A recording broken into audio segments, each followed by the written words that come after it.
Bonjour bien-aimés, le Seigneur nous aime et il nous a encore accordé un nouveau jour, un nouveau départ. Le Père a encore fait un miracle ce matin. Si tu vis encore ces jours, c'est un miracle. C'est Dieu qui t'a encore ressuscité parce qu'il n'a pas fini avec toi. Quand tu dormais, tu ne savais même pas ce qui s'est passé autour de toi.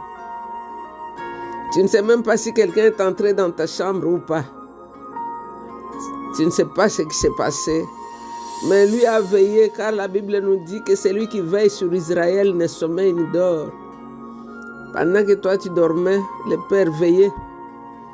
Alors c'est un nouveau jour, c'est un nouveau départ. C'est encore une fois votre servante, Maman Jeanne. Nous allons continuer la méditation dans les actes des apôtres ou les actes du Saint-Esprit.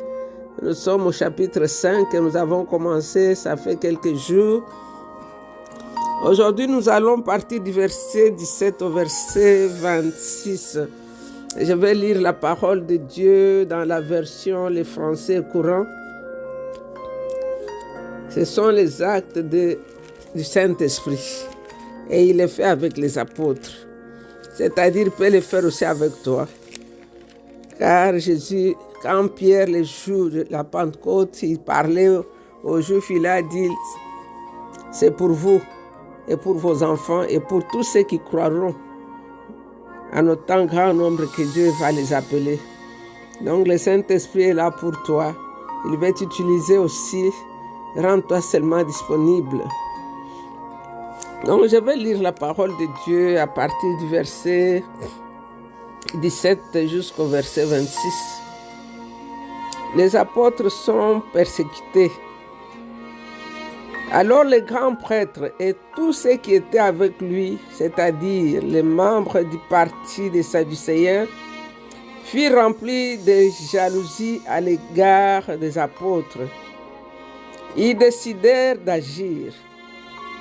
Ils arrêtèrent les apôtres et les mirent dans la prison publique. Mais pendant la nuit, un ange du Seigneur ouvrit les portes de la prison, fit sortir les apôtres et leur dit, allez dans le temple et annoncez au peuple tout ce qui concerne la vie nouvelle. Les apôtres obéirent. Tôt le matin, ils allèrent dans le temple et se mirent à enseigner. Les grands prêtres et ceux qui étaient avec lui réunirent tous les anciens du peuple juif pour une séance de conseil supérieur. Ils envoyèrent chercher les apôtres à la prison, mais quand les gardes arrivèrent à la prison, ils ne les y trouvèrent pas. Ils retournèrent au conseil et firent les rapports suivants. Nous avons trouvé la prison soigneusement fermée et les gardiens à leur poste devant les portes. Mais quand nous avons ouvert les portes, nous n'avons trouvé personne à l'intérieur. Lorsque les chefs de garde du temple et les chefs des prêtres eurent entendu ces paroles, ils ne surent que penser de la disparition des apôtres et ils se demandèrent ce qui allait arriver. Puis quelqu'un survint et leur dit, écoutez, les hommes que vous avez mis en prison se trouvent dans le temple où ils enseignent le peuple. Les chefs de garde partirent alors avec ces hommes et les ramenèrent les apôtres. Ils n'usèrent pas de violence car ils avaient peur que le peuple leur lance des pierres. Donc c'est la parole de Dieu. Elle est là pour nous, pour nous aider, pour nous équiper, pour nous enseigner, pour nous montrer les chemins. Paul a dit à Timothée que toute la parole a été mise dans la Bible pour que nous puissions nous équiper, pour que l'homme de Dieu soit enseigné. Alors ce matin, qu'est-ce que cette parole t'enseigne? Qu'est-ce que cette parole m'enseigne? Et qu'est-ce que je vais tirer de cette lecture? Parce que vous savez, quand nous lisons la parole de Dieu, ce n'est pas comme nous lisons un journal. La parole de Dieu, c'est la bouche de Dieu. Chaque fois que tu ouvres la Bible, sache que tu as ouvert la bouche de Dieu. Et quand Dieu parle, Sa parole n'est pas comme la parole de l'homme. Quand elle parle, elle établit les choses dans ton cœur si tu crois. Quand la parole de Dieu sort, elle vient avec puissance. Jésus a dit, les paroles que je vous donne sont esprit et vie. C'est-à-dire quand la parole de Dieu sort, elle ne sort pas au hasard. Elle a un but. Et comme Ésaïe nous dit qu'elle ne rentre jamais sans avoir accompli l'acte pour lequel elle a été envoyée. Donc ce matin, Dieu t'envoie une parole, il m'envoie une parole et il veut que cette parole parle, cette parole marche, cette parole fonctionne, cette parole t'équipe et cette parole devienne une partie de toi. Donc ici, nous voyons les disciples ou les apôtres de Jésus devant la persécution. Donc la persécution des chrétiens a commencé depuis le jour 1 où l'église chrétienne a commencé. Ici, nous voyons le Saint-Esprit qui est en train de travailler. Il est en train de convertir les gens. Et de l'autre côté, nous voyons aussi l'opposition qui est en train aussi de grandir. On nous dit que les souverains sacrificateurs, Caïphe, les Sadducéens, ils étaient vraiment furieux. Pourquoi? Parce qu'ils voyaient que les disciples étaient instoppables. Personne ne pouvait les arrêter. Ils prêchaient avec assurance et le Seigneur réalisait, accomplissait, confirmait leurs paroles avec des signes et des miracles. Donc les apôtres avaient une grande influence sur le peuple.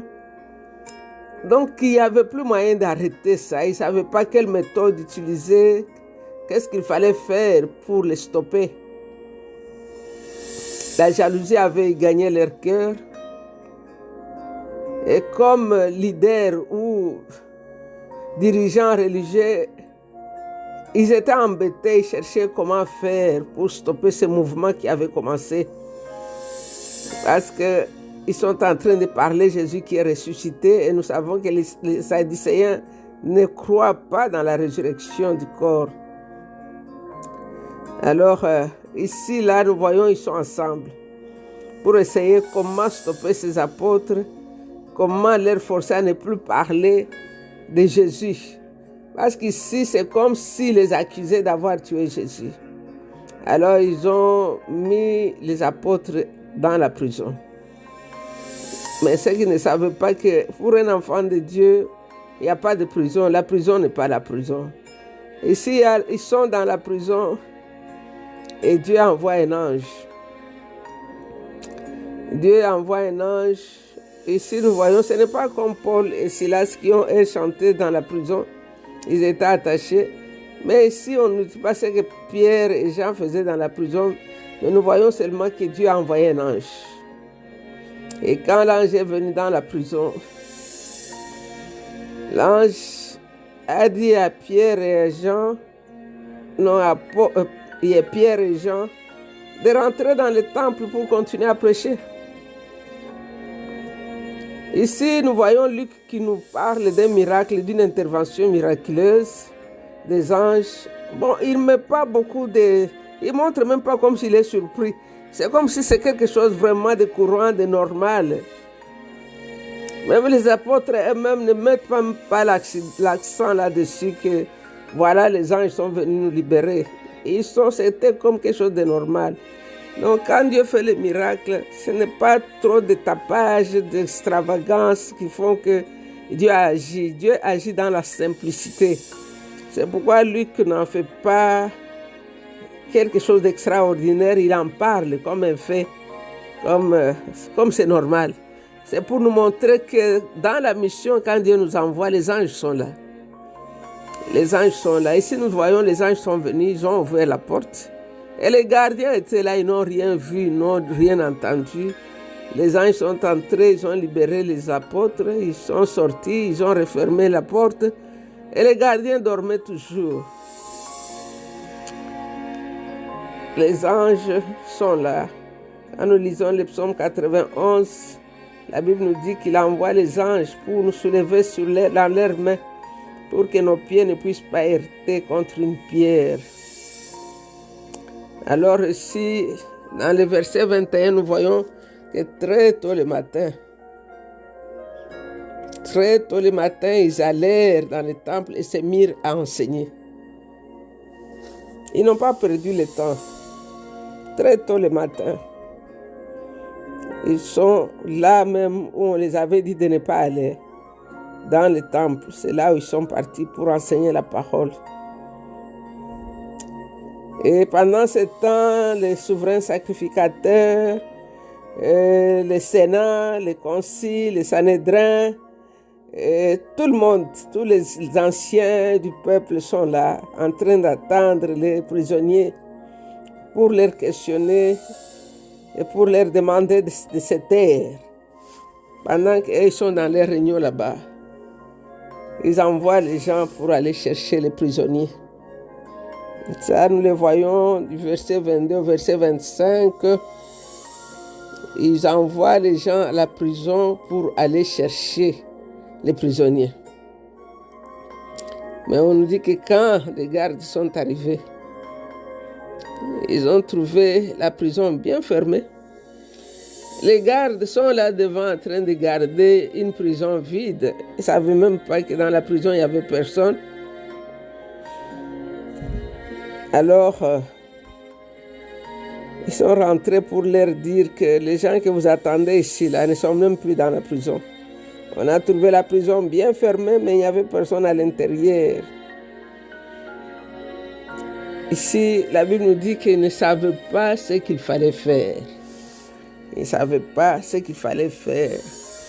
Et pendant ce temps, quelqu'un venait leur dire que les prisonniers que vous cherchez sont rentrés là au même où on leur avait dit de ne pas aller. C'est là où ils sont en train de prêcher et d'enseigner au peuple la même parole que vous leur avez interdit d'enseigner.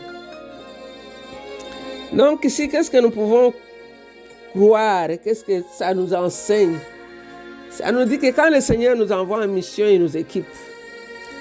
Quand il nous envoie en mission, il est là lui-même avec nous. Quand Dieu t'a dit de faire quelque chose, c'est-à-dire il a même déjà réalisé la chose même. Il t'a dit seulement d'être là et lui-même va faire ce qu'il veut faire. Souvent, le Seigneur nous envoie et nous avons peur, nous traînons le pas et nous ratons la possibilité de vivre un miracle. Ici, nous voyons ces gens ont obéi très tôt le matin, c'est-à-dire ils ont mis tout de côté pour commencer à obéir Dieu en priorité. Dieu, la volonté de Dieu était la priorité. Ils devaient faire d'abord ce que Dieu leur avait demandé de faire. Parce que l'ange ne leur a pas dit allez vous cacher parce qu'on va vous chercher le même matin. Non, il ne leur a pas dit changer de ville, changer de stratégie, aller dans une autre ville. Non, ici, il leur a dit rentrez seulement là où vous avez arrêté là et allez prêcher là-bas. C'est pourquoi il dit ne craignez rien, prenez courage et vainquez le monde. Je suis moi-même avec vous jusqu'à la fin du temps. Ici, nous voyons les jours suivants, les souverains sacrificateurs, ils ont convoqué l'air grand du pays, les Sanhédrins, l'assemblée des anciens des enfants d'Israël. Pourquoi? Parce qu'ils pensaient que les apôtres étaient encore en prison. Et quand ils ont trouvé que la prison était vide et que l'ange les avait secourus, et l'ange avait même fermé toutes les portes, ils ne savaient pas ce qu'il fallait faire avec les apôtres. Alors qu'est-ce que nous tirons ici comme leçon? C'est un encouragement. Nous vivons dans une période de temps où parfois prêcher la parole de Dieu, tu ne seras pas bien accueilli. Tu seras persécuté, peut-être chassé de la maison de tes parents pour avoir prêché Jésus. Mais Jésus te dit aujourd'hui, prends courage et vainquez le monde. Je ne pense pas que ces apôtres de Jésus avaient déjà expérimenté une telle délivrance. Je ne pense pas qu'ils avaient déjà vu les anges. Je n'ai pas vu ça quelque part où Pierre et Jean avaient déjà vu le ministère des anges. Mais les anges sont venus, envoyés par Dieu pour les libérer. Et les anges sont venus avec une mission, ils leur ont dit, rentrez au temple. Pourquoi? Parce que leur mission dans le temple n'avait pas encore été finie. Si la mission au temple était finie, ils allaient leur dire d'aller quelque part ailleurs. Donc aujourd'hui, le Seigneur te dit, prends courage. Si c'est Dieu qui t'a envoyé de faire ce que tu fais là, lui-même est avec toi dans l'affaire. Mais si ce n'est pas lui, tu es parti toi-même, c'est là où tu vas rencontrer des histoires. Donc nous allons prier que le Seigneur nous donne le courage de faire sa volonté. Parce que quand nous sommes dans sa volonté, lui-même nous accompagne et lui-même réalise ce qu'il nous demande de faire. Père, nous voulons te dire merci pour ta parole. Et nous prions pour nos frères et sœurs qui sont déjà dehors sur les champs de la mission. Ceux qui sont dans les pays où l'évangile n'est pas accepté. Ceux qui sont dans les familles où l'évangile n'est pas accepté. Seigneur, nous prions que tu envoies les anges comme tu l'as fait avec Paul et Silas, Pierre et Jean dans la prison. Seigneur, nous prions pour nos frères et sœurs, nos amis, l'Église qui est dans les pays où Jésus n'est pas accepté. Seigneur, fortifie-les, protège-les, garde-les, Seigneur. Que le ministère des anges soit efficacement vu dans ces pays-là, dans ces familles-là, dans ces maisons-là où Jésus n'est pas accepté. Nous te rendons toute la gloire, toi, grand roi. Je prie pour que quelqu'un aujourd'hui soit rempli du Saint-Esprit, que quelqu'un aujourd'hui soit sensible à l'œuvre du Saint-Esprit, que quelqu'un aujourd'hui soit affermi dans sa foi, de savoir que je ne suis pas seul. Il a dit, je suis avec vous jusqu'à la fin des temps. Seigneur, que toute la gloire te revienne à toi et à toi seul. Et c'est dans le nom de Jésus que nous avons ainsi prié. Avec beaucoup d'actions de grâce, nous disons Amen. Vous êtes bénis, restez bénis. C'est encore une fois votre servante, Maman Jeanne. Bye. I love you.